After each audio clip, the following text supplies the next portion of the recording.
hidayah dari Allah Subhanahu wa taala, sehingga karena hidayah dari Allah kita sebagai hamba yang lemah ini mampu untuk beribadah kepada Allah. Kenapa? Karena nikmat hidayah dari Allah. Hidayah ini mahal. Hidayah ini mahal.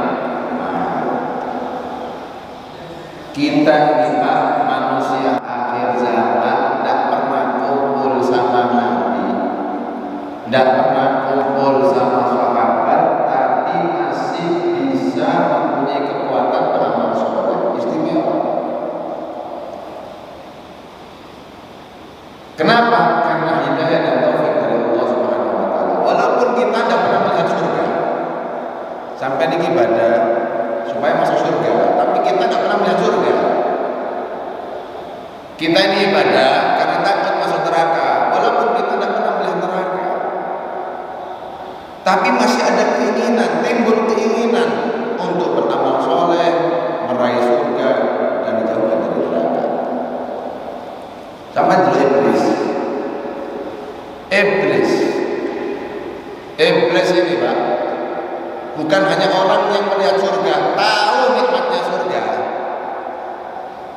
Iblis ini tahu nikmatnya surga, dan iblis ini juga tahu pedihnya neraka, tapi subhanallah Allah tidak kasih hidayah. Allah tidak beri hidayah, sehingga walaupun dia tahu nikmatnya surga dan tahu pedihnya neraka, dia tetap bermaksiat kepada Allah, menentang Allah, berdebat dengan Allah SWT. Masya Allah. Kita ini tidak pernah tahu, tapi tetap beramal soleh. Itu yang dinamakan daripada nikmat yang besar, nikmat hidayah dari Allah Subhanahu wa taala. Tapi nikmat ini Pak harus dirawat. Nikmat ini harus dijaga. Nabi sallallahu alaihi wasallam bersabda, manusia itu akan meninggal sesuai dengan kebiasaannya. Sampai kepingin mati, kepingin meninggal dalam keadaan membaca Al-Quran, yang banyak baca Al-Quran. Sampai kalau ingin meninggal dalam keadaan sujud, ya yang banyak bersujud kepada Allah, minta supaya diberikan meninggal dalam keadaan sujud, dalam keadaan husnul khotimah. Soalnya kadang itu Pak, kalau kita beramal seperti ini, tapi penutupannya jelek, penutupannya sul khotimah, hangus. Innaman nasu bi khawatimihi, manusia itu tergantung penutupannya. Makanya sampai diceritakan di zaman Al-Habib Umar bin Abdurrahman Abbas, beliau ini pernah beli kambing kecil Pak. Beli kambing kecil, iseng-iseng beli kambing. Akhirnya beli kambing ini tadi dirawat, dikasih makan, kasih makan sampai 1 tahun besar. 1 tahun besar sudah Pak, dikasih makan ini tadi kambing. Ketika sudah besar, akhirnya santrinya diperintahkan untuk potong. Ayo potong nih nak, kambing ini sudah besar, waktunya dipotong. Yuk kita potong ini kambing, selamatan kita baca maulid sama-sama. Ketika dipotong, namanya santri teledor, akhirnya hulkumnya belum terpotong, diangkat. Belum terpotong, diangkat. Akhirnya jadinya bangkai. Penyembelihan kalau tidak sesuai secara syariat, maka hukumnya jadi bangkai. Bangkai haram dimakan. Nyesel dia, mau tidak jujur, takut ini mau dimakan sama guru. Kalau saya tidak jujur berarti guru makan haram nanti. Kalau mau jujur juga takut, ini sudah dibesarkan guru setahun lebih ini, guru sendiri yang kasih makan. Tapi tidak apa-apa, sudah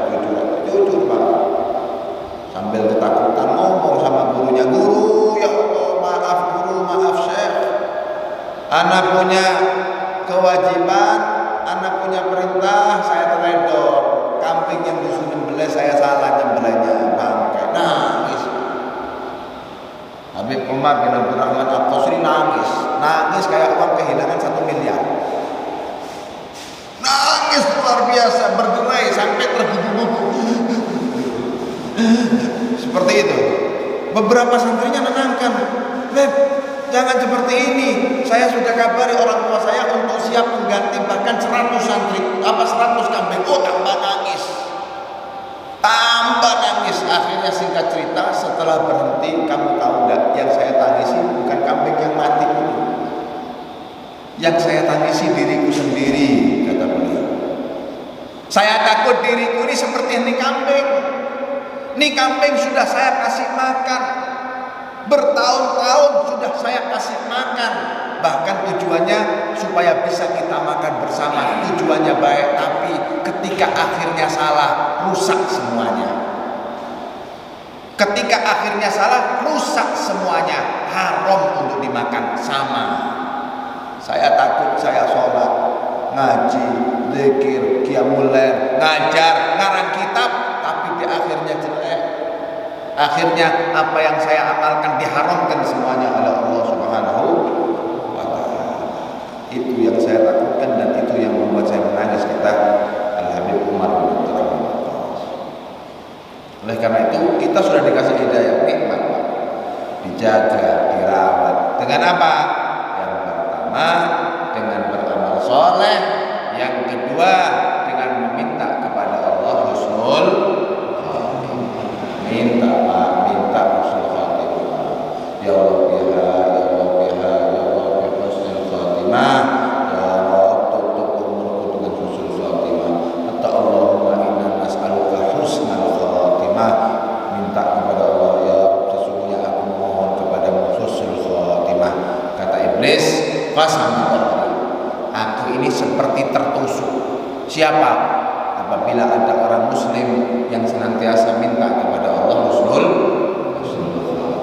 Minta. Karena sudah terangkan bahwa doanya orang yang berpuasa itu mustajab.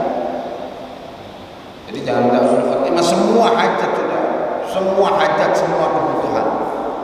Semua hajat, semua kebutuhan minta sama Allah. Insya Allah Allah pasti bakal menolong. Orang-orang dulu tuh Pak, kalau ada hajat langsung mintanya sama Allah. Kalau sudah apalagi dalam keadaan darurat, mereka itu kalau darurat datang ke manusia, ada berharap sama manusia, kecewa. Ambil sejadahnya, dileper sholat, minta bangun lagi sholat, minta sholat. Selang beberapa hari tuntas masalahnya, selesai. Sama kayak orang barat itu Pak, orang barat itu kalau dalam keadaan darurat itu mereka panggil 911, 911. Misal ada keluarganya yang sakit stroke atau jantungan, yang ditelepon bukan rumah sakit, kadang rumah sakit tidak ngangkat.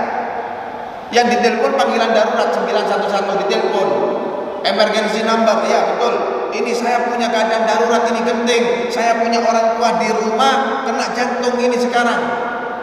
Saya punya orang tua di rumah stroke, butuh pertolongan. Alamat di mana Pak?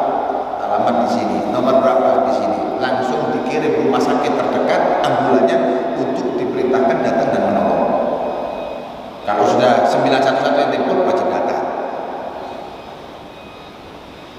Kebakaran yang ditelepon bukan pemadam, 911.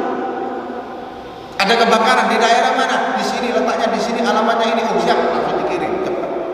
Begitu pula kita ini kalau memanggil kepada Allah, asalkan panggilannya benar. 911, jangan yang dipanggil janda sebelah rumah nomor teleponnya. Tidak nyambung Pak. Kalau kita telepon kepada Allah, berkomunikasi lewat apa? Sholat dan doa. Minta, insya Allah Allah akan memerintahkan prajurit-prajurit terdekatnya, prajurit-prajurit yang sudah khidmat kepada Allah untuk menolong dan menyelesaikan